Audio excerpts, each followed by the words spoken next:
আসসালামু আলাইকুম রহমতুল্লাহ বরকাতুহু। আমরা ভালো থাকার প্রত্যাশায় অনেক শ্রম ও মেধা খরচ করে উপার্জন করি, কিন্তু আমাদের অসতর্কতা কিংবা অব্যবস্থাপনার কারণে হয়তো এই কষ্টার্জিত উপার্জন নষ্ট হয়ে যেতে পারে। এই জন্যই আমাদের বিভিন্ন ধরনের বিনিয়োগ সম্পর্কে ভালোভাবে জেনে বুঝে সিদ্ধান্ত নিতে হবে। নিজেদের পরিবারের জন্য কোন ধরনের বিনিয়োগ প্রযোজ্য তা পর্যালোচনার মাধ্যমে নির্বাচন করতে হবে।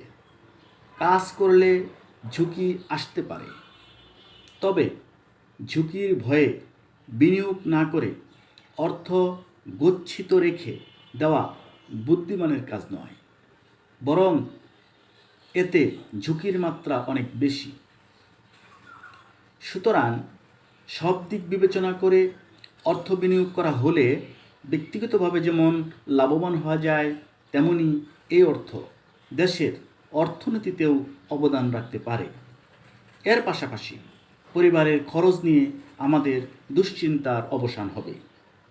আমরা আমাদের সাধ্যমতো পরামর্শ দিয়ে অন্যদেরও আর্থিক ভাবনায় সহায়তা করতে পারি। তাতে সবার জন্যই আগামী দিনগুলো ঝুঁকিমুক্ত ও নির্ভরশীল হবে। ধন্যবাদ। ভালো লাগলে সাবস্ক্রাইব করতে পারেন।